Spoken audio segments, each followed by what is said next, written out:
Shubhashweti Sinha, who is an architect with an MSc in International Cooperation and Sustainable Emergency Architecture from UIC Barcelona.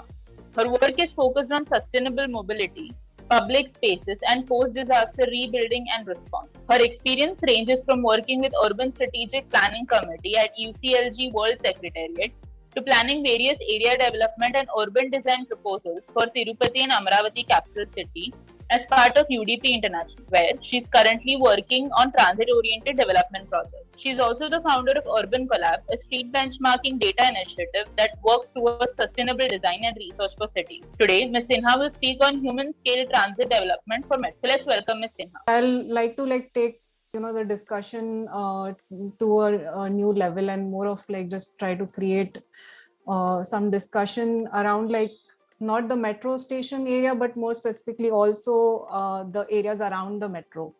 So I'm currently involved with transit oriented development for Bangalore. And mostly I've been part of advisory and consultant work. So I'll try to brief a bit about that. So in terms of looking at transit oriented development, we are sort of cities like Delhi, Pune and Bangalore are kind of heading, they have a policy in place. Which is kind of trying to have all the services and close to metro stations and having better access to the metro, but also having a livable environment around the metro. So that's coming up now with various cities are trying to get that into place. But what exactly are we looking at in terms of how can it be more people oriented and how can it be more human scale? So that's something I'll try to take you guys into. So if you look at various examples around different cities, for example, Seoul has converted a dilapidated overpass into a pedestrian walkway.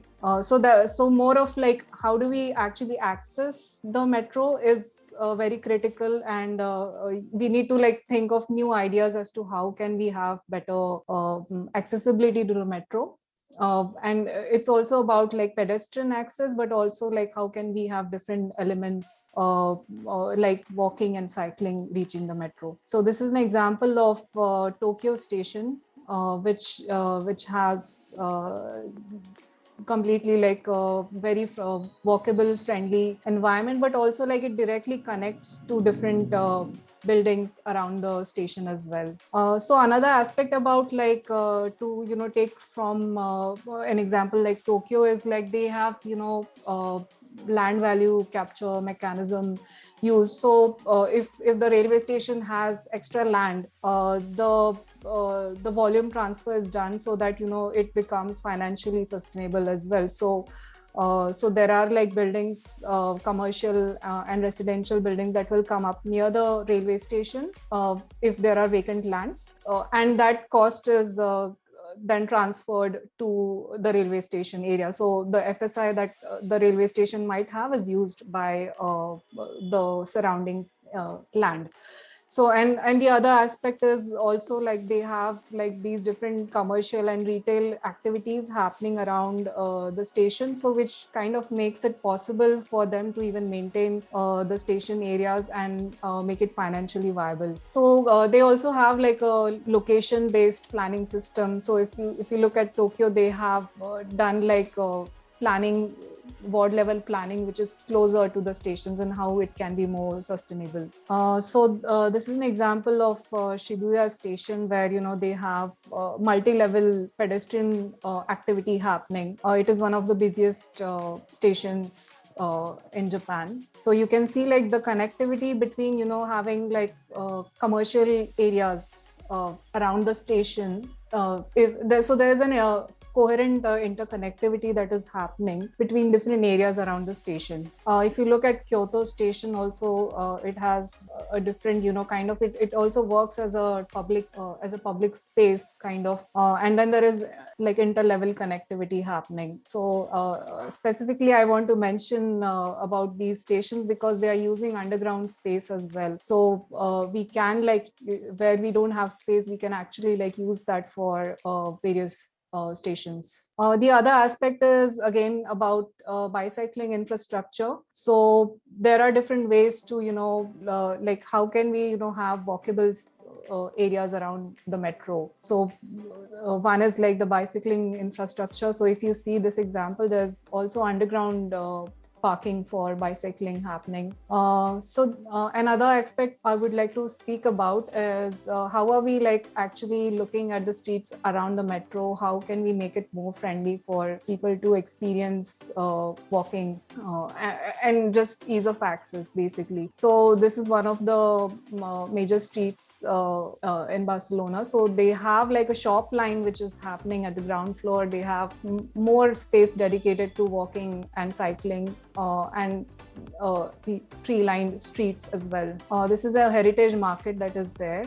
So this project also like has like reclaimed a lot of space for movement around the market area, and it's a heritage project as well, so which has been carefully like undertaken for, and this project actually has taken like around 9 years, I think, this building to actually come up and get redeveloped. So something more around also about the walking experience around streets which are near the metro, and also like cycling as well. So I think like we have Delhi has come up with a lot of cycling infrastructure around the metro, but again, like how wide are those walkways, how wide is the cycling infrastructure? So that's something that we need to like look at and make it much more comfortable than what it is right now.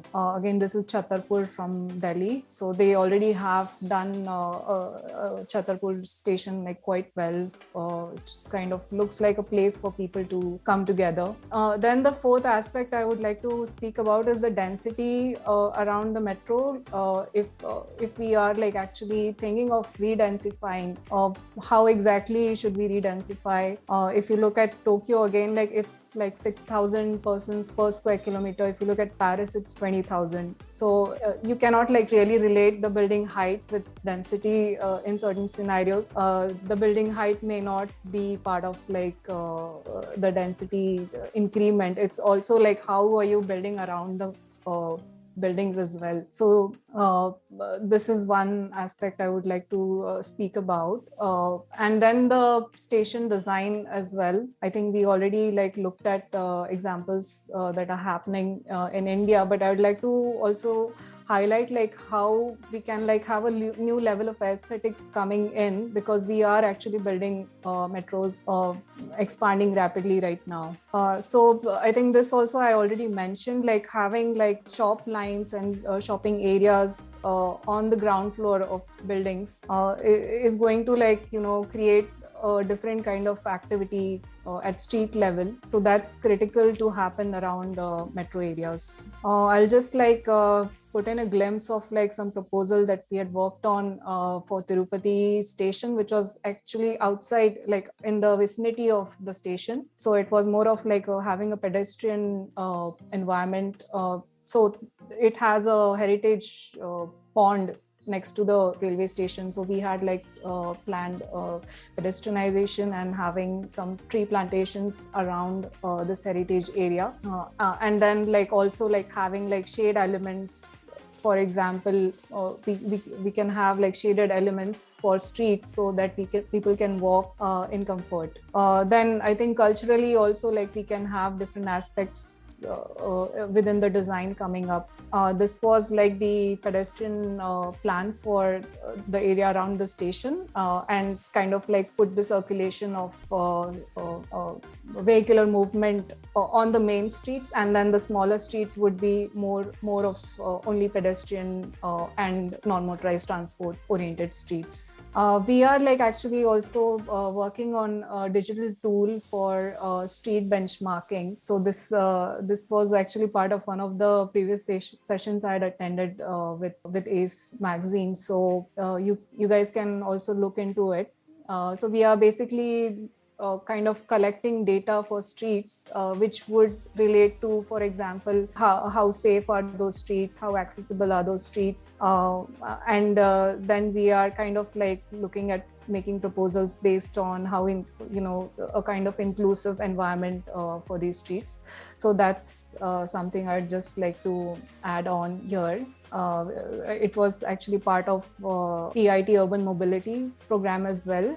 So we got selected as one of the 5 among internationally. So this is something that we are taking ahead. Thank you, Ms. Sinha.